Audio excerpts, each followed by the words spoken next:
And we are live here in the Storycraft Cafe. I am your host, Hank Garner, as always. Today, I am super excited to be joined by Paul Vlitos and Collette Lyons, who write jointly as Ellery Lloyd. And what an exciting day it is for Ellery Lloyd. If we can refer to them as a person. Um, Today is release day for their brand new book, and got my copy right here, and Yay! my Kindle edition as well. Oh, So hardback Kindle, I believe it's also out in audiobook as well. Have you guys had a chance to listen to any of the audiobook yet? oh, we have. It's been done beautifully, really, really well. Yeah, we got to sort of listen to and help select the actors, and they've done a brilliant job. So Oh, I good. love it. I love it. I love to start the show with a fun question to kind of set the tone and to break the ice a bit. And one question that I love asking people is, what is your first memory? And we'll start with you, Colette. Your first memory of wanting to be a writer or storyteller. Mm. Um, ooh. I was obsessed with Nancy Drew books as a sort of preteen, and I think that was the first time I certainly was interested in thrillers, sort of crime. And so I think that's my first memory of really wanting to write one myself. Love it. I have an older sister who is about a year and a half older than I am, and she was a huge Nancy Drew fan. Therefore, I was too, because when she finished one, she passed them down to me, and I had a stack of Hardy Boys books, and she Uh, simply shoved hers in front of mine, and you know, therefore, there it is. But what about you, Paul? Do you have a first memory that you can point to? It's funny. I really remember. We used to get to do stories at school, like in history, and I really like doing like the history stories. oh, Yeah. So it's sort of like we've combined it now. Like we've done like a sort of historical historical mystery. mystery. Yeah. I was really Finally, that was the like the book kind we of were that was always the meant to homework write. that I really liked. It would always be like, oh, by the way, I've done it. It's like 10 pages long. The teacher is thinking, "Oh Oh God, God, yeah. Yeah. Love it. Paul and Colette, you each have been involved in the writing arts form for quite a while, independent of your work together. Paul, you teach creative writing, if I understand correctly, Yeah. and Colette, you have been a magazine editor. yeah, Do I have that right? yeah." Yep. I teach at the University of Greenwich. And I worked for Elle and various newspapers. So yeah, journalism was my background. Love it, love it.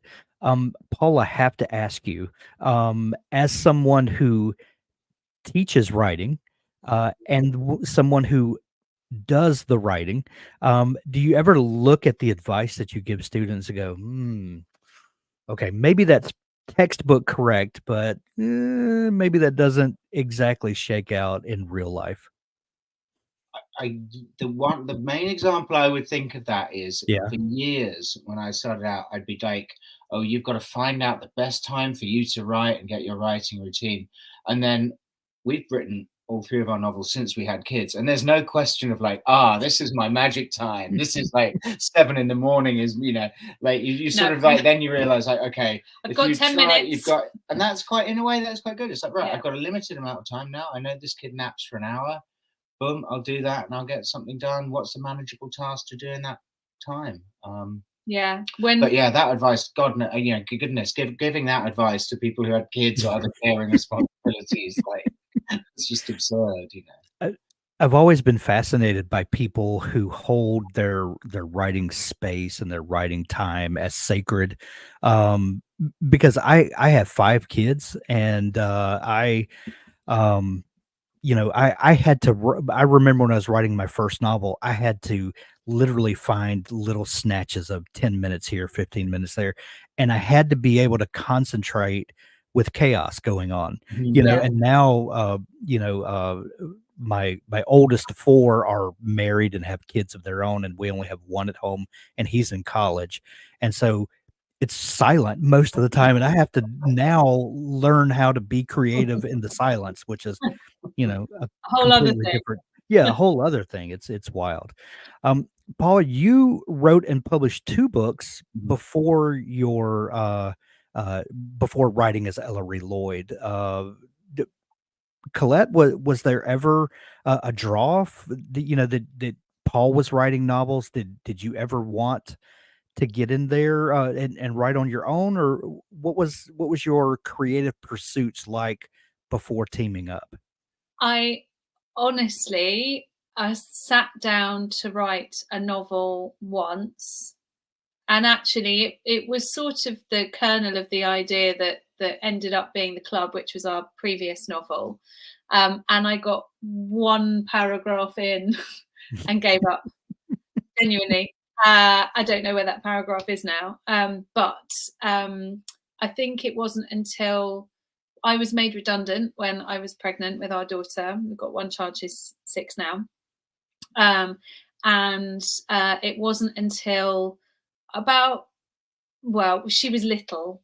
And it was a real treat. I mean, as Paul was saying, to find time to focus on something and to do nothing else. And I realized that I could write 750 words in 2 hours. And so when she went down to bed, that's what I did on the nights that I sort of wasn't too tired to do it.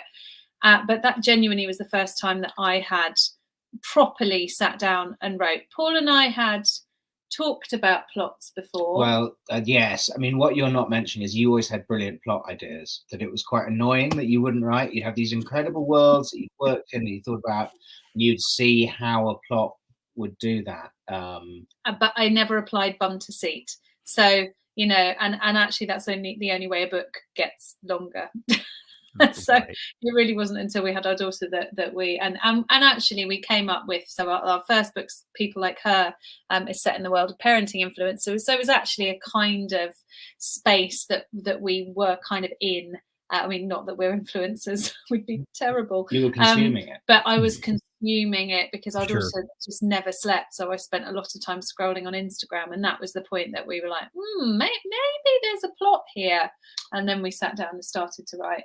But that was also a novel that you had to write right away, wasn't it? Because it was like that. Okay, we're in timely. this. It's about a couple with a young kid. You think you forget that. You forget that very quickly. That real experience of the early months, being in the trenches and that early months, and it felt like also kind of being a novel about an influencer.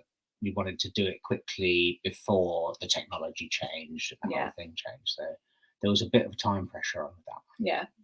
Yeah. Doug says needing to apply bum to seat is what stops so many stories from being written, and it's sometimes the hardest part. Say that again for But honestly, it was for me. Oh, I've realized I can write this number of words in this amount of time, and every time I sit down to write, that is the number of words I'm going to write. And so it was a promise to myself, and actually that was the way that our first novel got written. I love it. Paul, your novels that you wrote previous to your team up with Collette, how do they compare to what you guys write together? They had no plot. That you always, they didn't. They're like they're not thrillers. They're definitely they're like comedies. They're like romantic comedy. Yeah. So like there's a lot less planning, a lot less murder. They're very, very funny. There's 2 of them. They are I read one of them. I started the other one, but I read one of them before Paul and I went on our first before we met properly, which was at a birthday party we'd been set up by a mutual friend. And they're really funny, and I loved the voice, and then he's got the same voice, so that was but that nobody dies, so I mean, not really my kind of thing, but I'm really fascinated by the dynamic of 2 creative people who have individual voices coming together, and Ellery Lloyd has a voice that's all their own. That's neither Paul nor Collette, but somehow the individual pieces make something bigger than the two individuals. Could, in your minds, do you see that dynamic that Ellery is a third person, or is that just applying There's a a third little person too in our much marriage. woo to it? I'm sorry, what? There's a third person in our marriage. Right, right. Do you see it that way? Is there something kind of odd that happens when two people become a third person?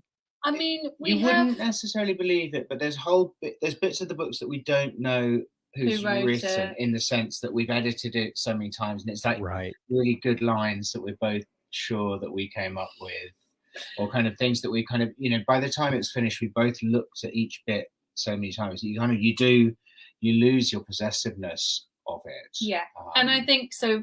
The way that we tend to write is we will do a first draft in Google Docs, where we take a character or characters each, and we follow that voice through. They're ours, and then in successive drafts, we both edit all of it. So, and I don't think our tones are vastly dissimilar, or certainly not so as they would be jarring. But certainly by the point that we get to the final draft, as Paul says, we've combed through it so many times, and we both go through in succession, that it does hopefully end up feeling like one voice. Yeah, I guess the other thing is also you're kind of always trying to do that with characters, aren't you? So there's always there's a couple of voices in all of the books, and I think you're so focused on what does this person sound like, that you kind of forget a little bit about in our individual voices, or I'm fascinated by the co-writer dynamic and how this works, because we think of writing as this solitary pursuit, and that's almost a romantic idea of the writer who sits alone in their office, just banging away on the keyboard, and no one is allowed to see what's being created until that first draft is and I think Stephen King, in his book on writing, even kind of references that you write the first draft with the door closed, and then the second draft and the revisions, you open the door and allow other feedback to come in, but that first draft is sacred. It's just you and the keyboard. But you have, when you have a writing partner, you said that each one takes a individual character voice and writes that out. How does that work? And you said you write in Google Docs. Do you just create chapters and say this one is in this point of view, and you just kind of write in that direction? We have a chapter plan. So the way that we tend to work is we'll come up with a concept for the novel, and so in the final act of Juliet Willoughby, for example, the work, we like to explore a world, and quite a glamorous world. They have tended to be the sort of settings for our novels, and for this it's the surrealist in 1930s Paris, Cambridge academia in the 90s, and the art world in Dubai in the sort of modern, in present day. And we will then talk around that, probably start doing research, maybe start writing. We've probably got an idea of where the book starts. We'll maybe do sort of 5,000-10,000 words of the voices, and then we really sit down and we are very tight with our chapter plans. We know how many chapters there are. We know where each chapter begins and ends, and we just stick to the roadmap. Now, the roadmap does tend to take we take deviations. We stick to the roadmap that has a load of deviations. Yeah. I mean, there's definitely we think we know where we're going, and then often there's a bit, like any writer, when you get sort of 2/3 of the way through and think, hold on, this is going to need another twist, or maybe this character isn't quite right, or actually maybe they need a sort of another counterpoint. So we do have to have a fairly strongly defined trajectory, at least, otherwise it'd be a mess. And I think there's a difference in there between like structure and plot, like structure in terms of, right, this is going to be told in 3 voices, this is going to be in 30 chapters or something, so it's kind of getting that locked in, and that's part of the framework. And then you're thinking, right, if that's going to work, then we need plot to fill in this bit, and this is what we've got the room to tell. So it's stage by stage it comes into focus. But I mean, also, that sounds very planned. The club had a character, we just didn't think of anything to do, so he was in a cave for about 2/3 of the novel, stuck in a cave, and I happily wrote it. I was like, I'm sure in the large. Is he coming out of this cave at any point, Paul? He was having some thoughts. Yeah, just thinking in a cave. And that's what you think. Okay, right, maybe the structure's not quite there. You got. Do we need this character? I mean, with the club as well. As I was saying, we like to really research our novels, or certainly set them in worlds that maybe that readers haven't sort of peeked behind the curtain of before. Although the club we attempted to set in the Hamptons, where neither of us have ever been. And so we were doing sort of heavy Google work on that. And so the first draft was rubbish because... I talk about what you know. Google, what does the mud in the Hamptons look like? What would a cave in the Hamptons look like? I haven't been to the States for years. We have that was a disaster. It's not necessarily write what you know, but I think write something that at least you feel comfortable. We stuck with it, and we got to it in the end, and got through it, and it was a Reese Witherspoon pick. So we got there in the end, but it was something worked. Yeah.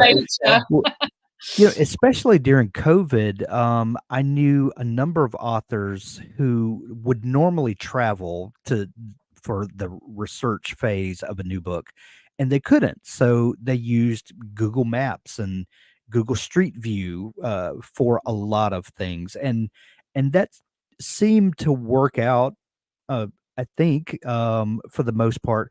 But that just, you guys just couldn't get the visceral feel of a place through those means. What is it that you glean from actually being in a place that Google Maps can't give you? I think that's a good thing to explore, because I think people think, well, with the internet now, we can just write a book about anywhere.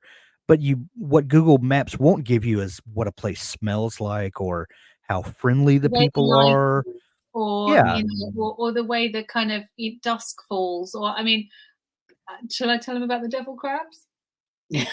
Well, I think you have to now, Collette. Give away all our secrets. Okay, this is like one more self-deprecating story, and then that's it. We don't always get it right, so it didn't go. You do. I mean, this is not me. This is you. It didn't go in the book, but I did some Googling of fish, basically, that ended up fish that you would get off the British coast, because actually, and again, it sounds like, it's unusual for us to be working too, but like a lot of writers, you send a polished draft to your agent and your editor, and some of the feedback we got from them was, you could have a bit more local color, you could have a bit more of what the place feels like. So this is now the story, The Club, our last novel, is set in the UK. And there's an underwater restaurant in it. So it's on a private island, there's an underwater restaurant. And so we sort of, described the seabed. And I had obviously Googled it incorrectly, because I ended up thinking that there was a red-eyed devil crab that lived under the sea off the coast of Essex, which is not the case. It didn't look right. It didn't. You find it in the Pacific somewhere, like Pacific craters, volcanic craters. Are you sure, Collette? It's like, yeah. Googled it. Definitely red-eyed devil crabs off the island of OC. And the British coast, the seaside. If it's any consolation, Collette, I never would have mentioned it. But, whatever. I'm really intrigued by the relationship of two people that are telling a story together. A lot of times in the early stages of a book that I'm working on or thinking about, I will go sit on the front porch with my wife and just talk it out. And invariably, to misquote Tolkien, the story grows in the telling. That the more you talk about it, it changes, it grows. And when I first began writing, I would run off and start just typing and typing and pursuing a story idea. And then I would have another one of those sessions with her where we talked and realized that I had just totally gone in the wrong direction and to back it up. And so I've learned to have some patience in the beginning and really think through a story and think of all the possibilities and talk it out. Does having a writing partner, someone to bounce ideas off of, someone to help unravel some of those story knots, does that help in the beginning more so than just being a solitary writer? Like what is that? What's the story creation process like when you have two minds to go back and forth with? I've never written a thriller without Paul, so I don't know, but I imagine we have it easier than people who write on their own, because It sounds like exactly the same process, though. Like talking through the story first, and exactly. We're constantly talking. Oh, have we? Oh, how about this? Oh, how about this? So and we both kind of. I've got quite a magpie brain for sort of funny little facts and news stories I remember reading, or like that I'll will help kind of us out of plot holes, or but we talk endlessly. We used to talk quite a lot in the car on long car journeys with our daughter, before she sort of understood what we were talking about. And now you can't really plot a murder mystery with a 6-year-old. True. But we do when we're really in the weeds of plotting, we'll spend sort of concentrated hours sitting at a desk with post-it notes and all that kind of stuff. But actually, a lot of the time, it'll be like, "Oh, hang on," and one of us shouting up the stairs, like during kind of our daughter's bath time, or while we're sort of doing her homework with her, we'll there'll be a little idea, and one of us will note it down, on our phone. So we're sort of never not thinking about the next book, never not talking about it. Actually, yeah. No, not the next book, the current book, which but I think which makes us sound like workaholics, but it's not that. It's just that we're really interested in it, and it's fun, and it's something to talk about. Sure. How long does this pre-writing process take to go from initial idea to laying out a plan and thinking about how many chapters it's going to be, and the viewpoints? So like, how much work goes into the pre-writing before that first draft kind of sets off to start writing? It varies a bit, doesn't it? And it also varies how long the book takes to write. They've all been quite different amounts of time. I would say 3 to 6 months probably of proper concentrated. Yes, but there's also a thing where you need to check that you can actually do the voices. Yes. So often there will be, because I recognize exactly what you're saying about that. You have an idea and you want to go off and start writing it. Right. You kind of like don't know where it's going to go next. But I think often we do a couple of sample chapters just to get a sense of like, okay, this is actually something does this person feel real? Sure. And that we're sort of comfortable writing and that we can kind of do, and that generates some ideas. And then you get to a certain point, you have to stop and you think, okay, right, now we need to go back. Now what are they going to do? Back and plot a bit more. The new book, The Final Act of Juliet Willoughby, is multiple viewpoints, multiple timelines, which take either one of those two things and is a challenge for most writers. But to interweave kind of all of these things, you wind up with this intricate plaited story at the end. How do you go about first? What was the decision like to choose the different timelines? Because you've got the historical timeline, the 1930s, the 1990s, and then present day. Um, so how did you start laying that out? Well, first off, the first question should be what was the need for those different timelines? How did you decide? Okay, this needs to be separate from this and this. Walk me through that decision process. So the final act of Juliet Willoughby is about the sort of, at its core, there's an artist called Juliet Willoughby, who is a runaway British heiress who flees to Paris with her older lover, who is also an artist, who is unfortunately married, Oscar, and she paints her masterpiece.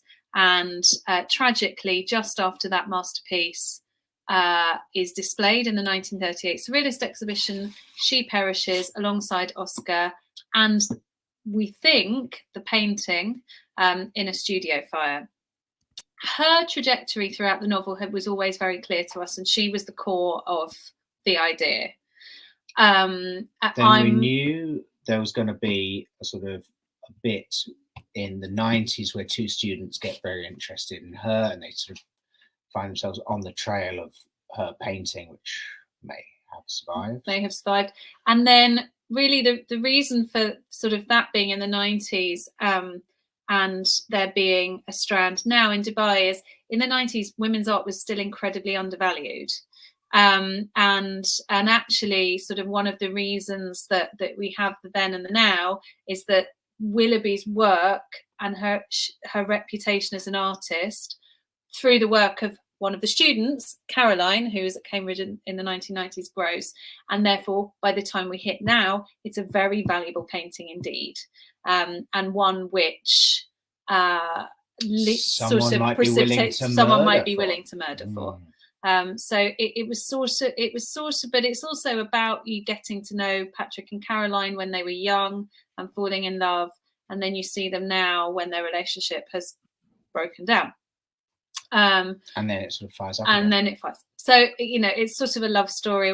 It's two love stories interwoven. So I don't know whether that answers your question, but we really felt like it needed to be told in those three distinct eras. The plot necessitated that you have these different tapestries, if you will, to paint on. The different viewpoints. How do you decide what needs to be seen through whose eyes?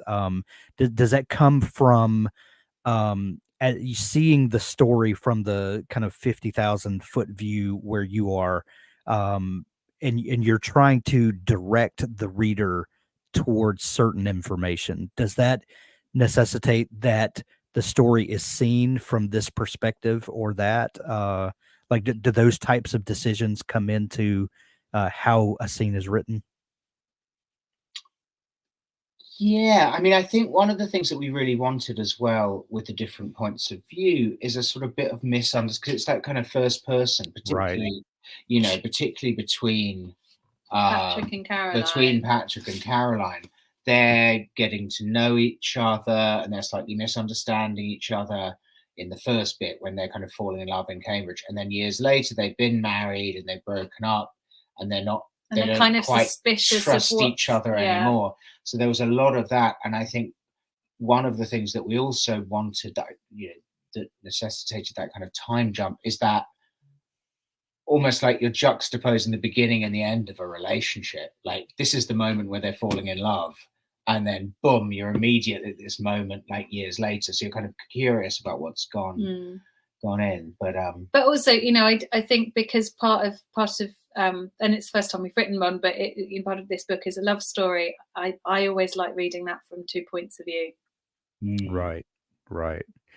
I would imagine that a book as intricately woven as the final act of Juliet Willoughby, and you kind of alluded to this earlier, that there comes a point where after the first draft is written and then you start editing and you edit together, and there's so many passes that happen that there it becomes difficult to tell who worked on what because you've kind of rewritten into it, or whatever that process is like. But after that first draft is finished and you've had a plan that you're working with, and you get from point A to the end point Z, and the story is told, how do you then look at the story that you've told critically to tell, okay, now how do we need to edit this? What is missing? What is overtold? Like what adjustments need to be made? Do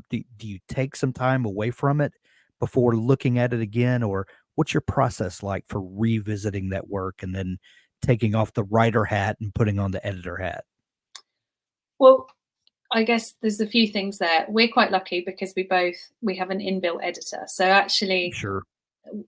I have lots of writer friends who will their agents or editors, depending on what their relationship with either or both is, they might even supply the novel in sort of chunks. So here's 20,000 words, here's the next 20,000 words. Right. We never ever do that. So we have to be, it has historically been that we are completely happy with the novel and its structure and its timeline by the time we hand it in, because we've got an internal editor to go through that process, and we're quite brutal. It's the Stephen King thing, like you say. Yeah, we don't open that bedroom door until we're happy with it, do we? Exactly. Bedroom? The writing room door. The writing room. Yeah. Yeah, I write upstairs, so I'll let you have that. The door behind which we are writing. Until a bit later. Yeah. So yeah, we don't, and I think that's beneficial for us, because actually having another voice in the mix would be quite a lot. But also our plots so far have tended to be, especially the club and the final act of Juliet Willoughby, have been very intricate. So you're right, it's a bit of a Jenga situation if we feel that one element isn't working, because actually if you remove that Jenga piece, it kind of might start teetering. So and actually with this novel we did try various combinations of plaiting the narratives together, but we just want it to be as clear in a complex novel as possible. So that any given moment, you know what you're meant to be caring about and what's the next thing to worry about. And I think in terms of that question that you asked, which was a really nice one about being, getting your editing hat on, something that I think is really nice working with someone that you're married with is you can be quite impatient and rude about it. And there's an impatient draft that I think is really necessary. Definitely, like you've written it and that's great, you've achieved this draft, and then you've got to go through, and at some point you've got to go, oh my god, this is boring, who cares? So come on, let's get rid of this. We can't have just this chapter that's not doing anything. Like you've got to then kind of take a deep breath and like start chopping stuff. They say kill your darlings. Well, we're very lucky that we've got the other one to kill. You just go through and kill all my darlings. And I just put a few back in. Actually, we do a massive. You do a massive over edit, don't you? Like you usually go through with a machete, which is a newspaper and magazine background. You've got 1,500 words to tell this story.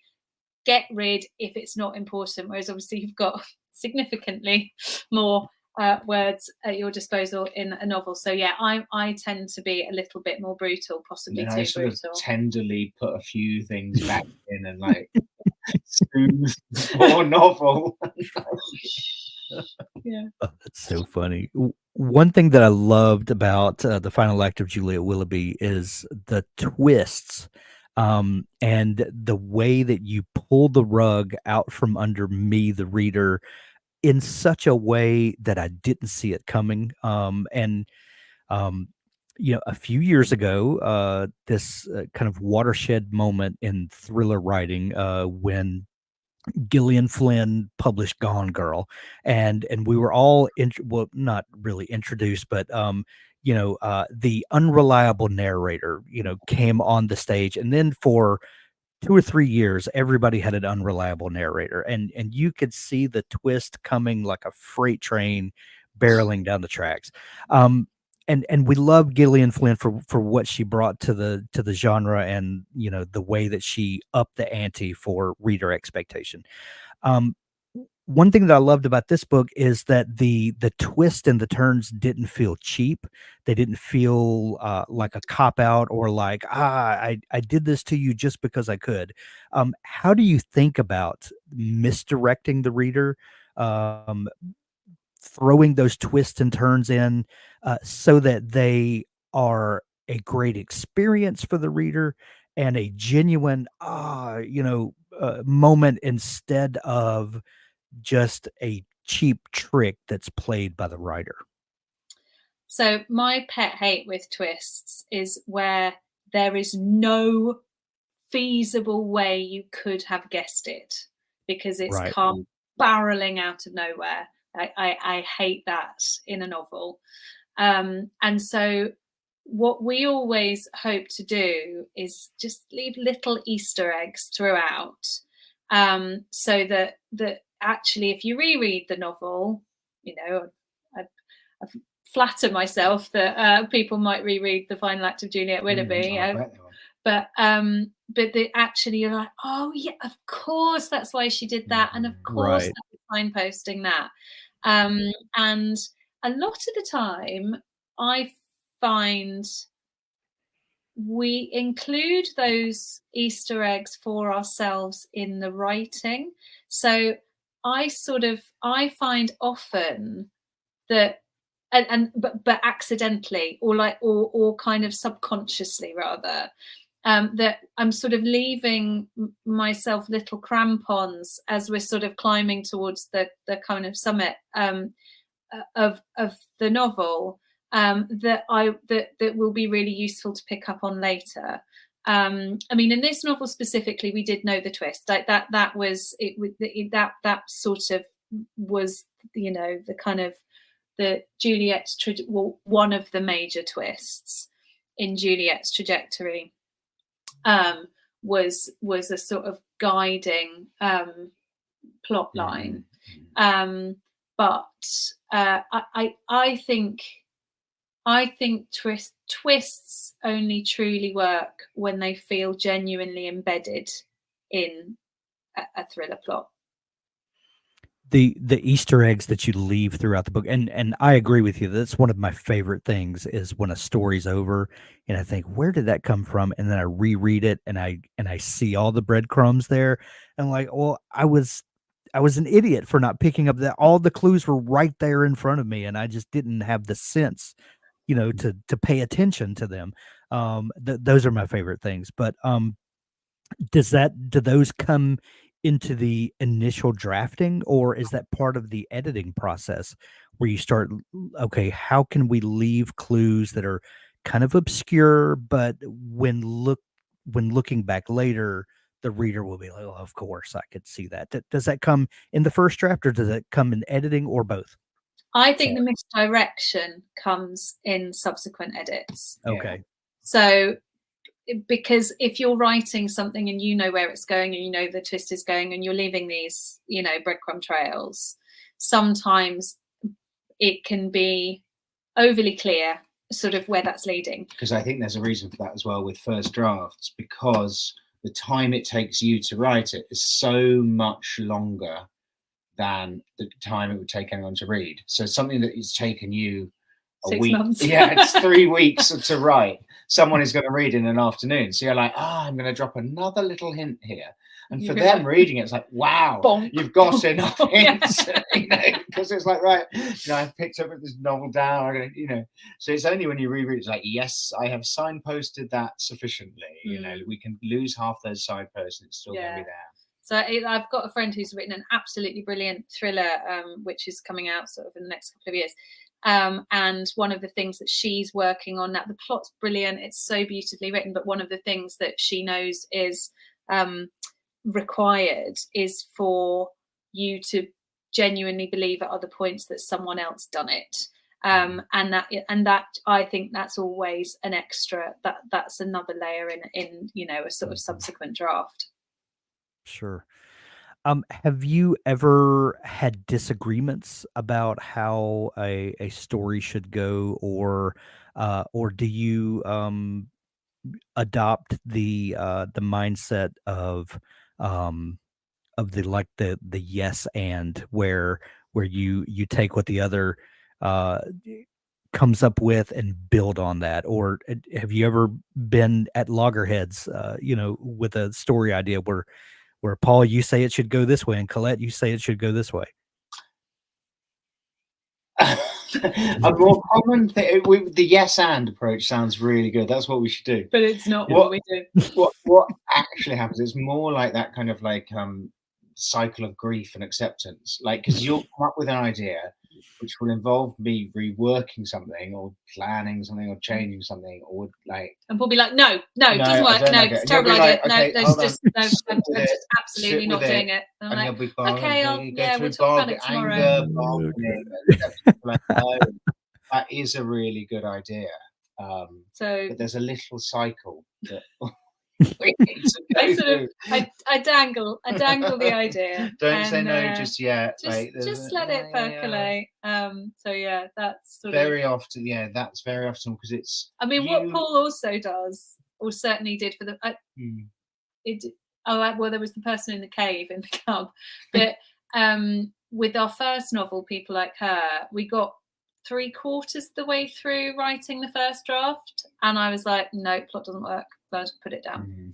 And I was like, it will come, but I don't know where this is going right now. And Paul, and so it was in 3 voices. I wrote 1 and Paul wrote 2. Paul just doggedly continued to the end of the novel without my third voice. When he goes off the cliff, and he's trying to just get going.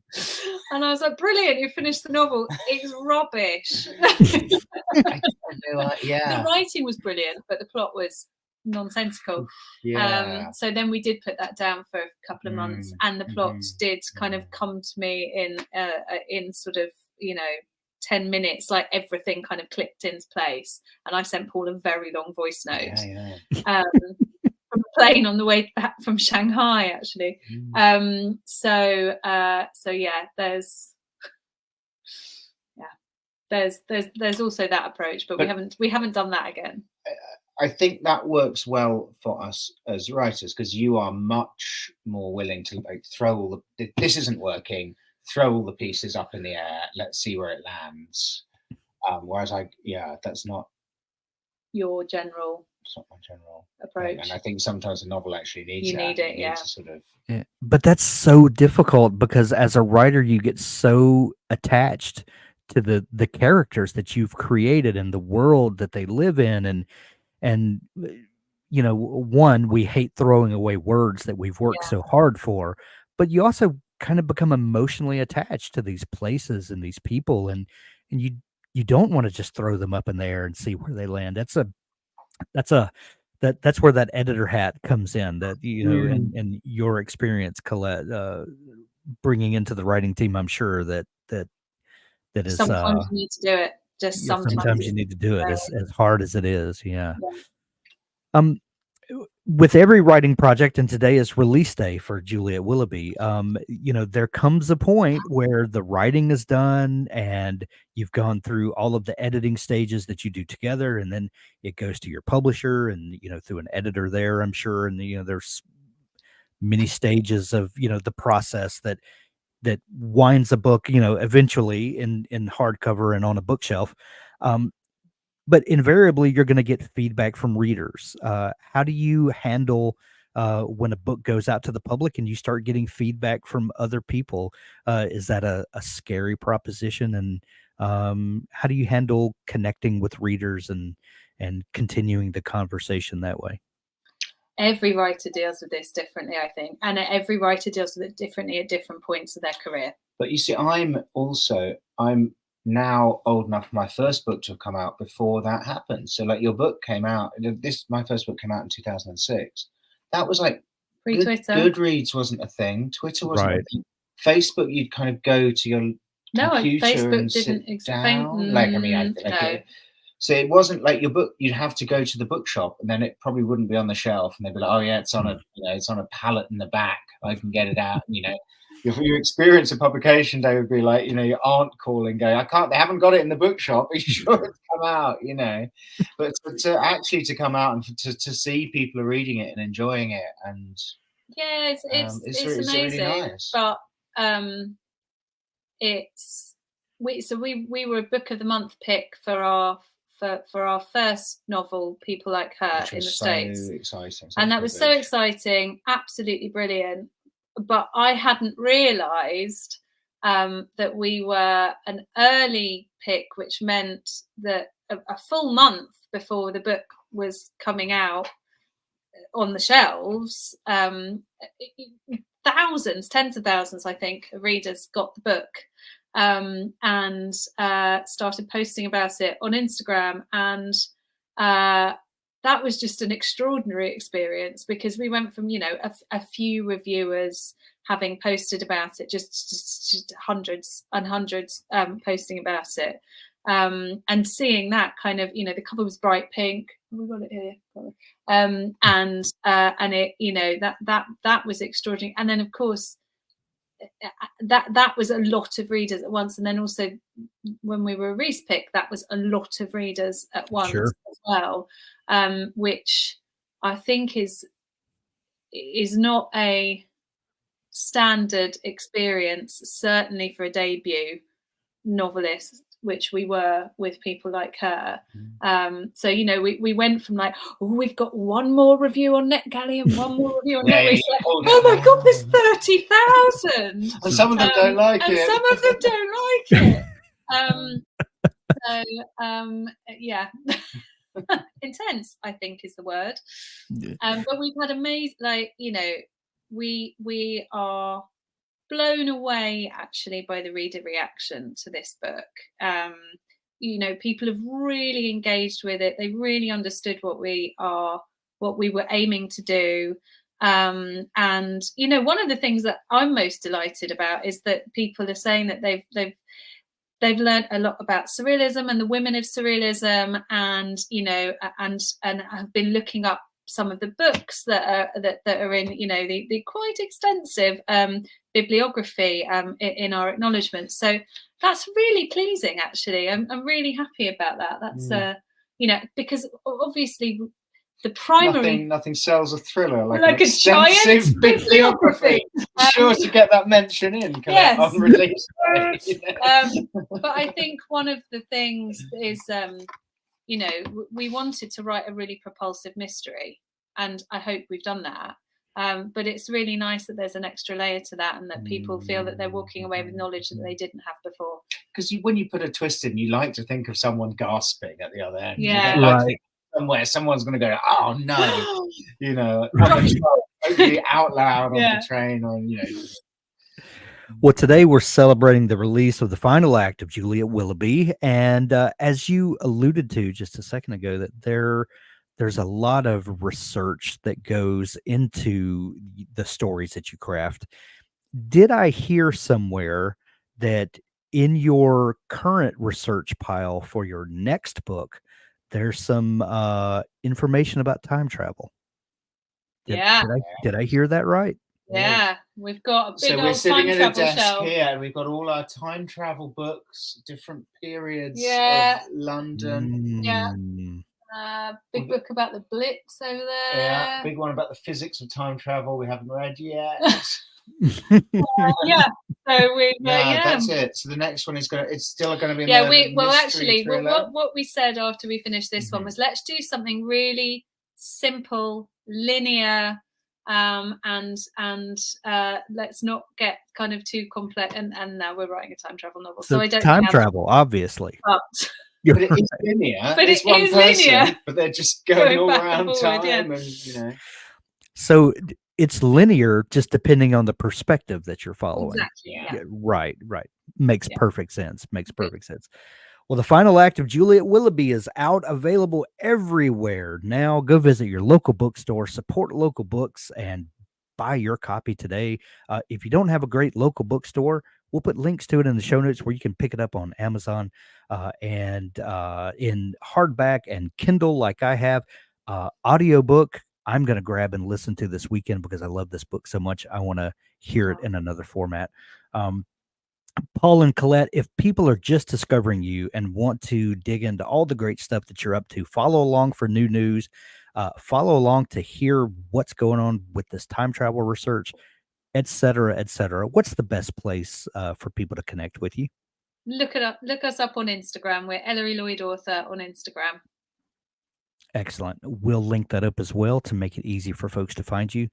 Paul and Collette, this has been so much fun chatting. Thank you so much for taking time to come on the show. Thank you. Thank you very much. Thank you for having us.